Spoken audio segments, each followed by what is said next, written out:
In less than a week, Austin City Council will meet for the first time in the new year to tackle some of the biggest issues that folks in our city are watching. There will be some new faces on the dais as well. So joining us today to get to know her a bit better is a council member, newly elected, Krista Laine, representing District 6. Thanks for being here. Thank you for inviting me, and so we can start to get to know each other. Yeah, we really appreciate it. We know we'll be seeing a lot of you very soon. I want to start by giving folks a picture. There's been some turnover in the leadership representing this district. We know that your predecessor defeated the incumbent, and then you, of course, won out in the election this past fall. So talk to us about how you hope to bring some stability to this district and what really caused you to want to jump into leadership for District 6. So I think that the reason that I decided to run for this office and the reason that we have never re-elected an incumbent in District 6 is identical. There are a lot of gaps in city services and areas where District 6 has become forgotten. And I decided to run so that I could begin to elevate some of those issues using my professional experience, which relates to housing and transportation and the infrastructure that supports our city.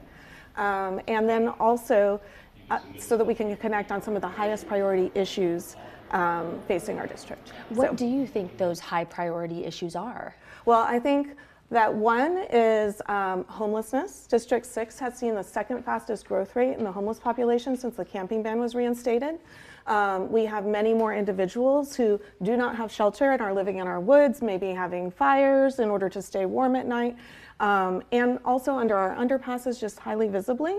And we do not have that same connection with supportive services for these individuals that other parts of the city have. And so District 6 is 60% Williamson County, 40% Travis County.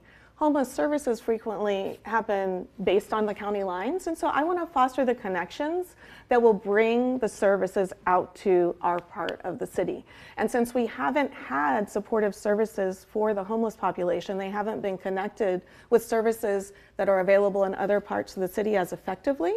And that in turn has caused our 911 calls that come out of District 6 to be more heavily related to homelessness with police response.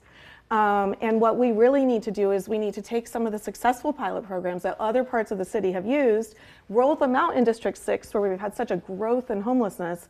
And as we start to do that, we can also get to the point, another area of very strong concern for me, public safety.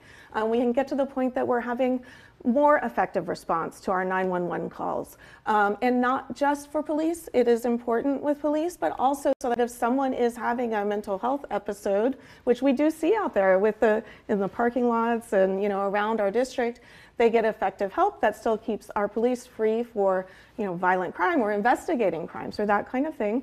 Also that we can have more effective response from our firefighters and EMS. I mean, we have some great individuals working in these departments, but we just need a little bit more coordination across those county lines and also across school district lines. So in Northwest Austin District 6, we have a very small part that's in AISD, but over 90% of the district is in Round Rock ISD, and we also have some Leander ISD, and we don't have the same coordination between the city and those non-AISD school districts that supports the safety of our students and our families. I know that education is a big thing for you. Talk about that coordination being one thing. What are some other things that you hope to see as it relates to kids and students in your district? My number one priority as it relates to students is improving the coordination between the city and the district. And I have a list of maybe 10 to 15 different areas, from emergency response, weather events, the list goes on, related to that. But also more broadly, there's a lot of issues with traffic in District 6. As traffic has grown, we've had more cut-through traffic. We do not, across the city have enforcement on speeding and assistance with school zones that maybe aren't as safe as they could be. And so I have a very strong priority on getting safer routes for our children who are trying to get to and from school on foot or by bike, so that they can be safe and parents can feel comfortable leaving early enough to get where they need to go for work and knowing their kids can safely get to school.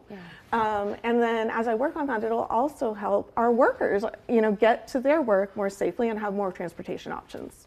You mentioned public safety. I want to ask you something that we've asked several of our elected leaders this week. We are hearing so many updates from the Trump administration as it takes office, as it relates to using local resources to roll out the Trump administration's plans for immigration policy and what he has called mass deportations that the president is hoping to see. Our question to you as local leadership, though, is how will you, engage with federal resources, and how will you respond if local police are asked to be a part of some of these efforts? Well, one of the reasons I'm so excited to be able to represent our district is because I think that our district brings a little bit of a different perspective on this than some of what people might just naturally think of. We have 20% Asian population, which includes a very large percentage of legal immigrants who work in tech and engineering and those sorts of things, and also often get ensnared in some of the efforts to address immigration. And so I look forward to learning from my community what their needs are and then elevating those in the city as effectively as I can. There's so much we could cover with you, but you mentioned Austin fire, and we know so many people have been focused on what's happening in California. We've heard from some of our local fire leadership here, the association, saying that more needs to be done to make sure wildfires don't happen here. How do you plan to address that for your district? It is critically important that we increase our preparedness for wildfires. And we have a lot of wooded canyons on the west side of town. That includes a lot of District 6 and District 10. And there are neighborhoods that have only one in and out, or two in or out, and are completely surrounded by woods, not far from where the Stanner Ranch fire was, a decade ago. We do not have currently an effective enough evacuation plan, and that is critical.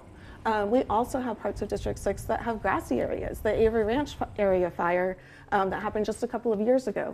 It is a high priority for me to also work with the city and work with my colleague in District 6 and any other colleagues who would like to prioritize wildfire preparedness and get us to a better place.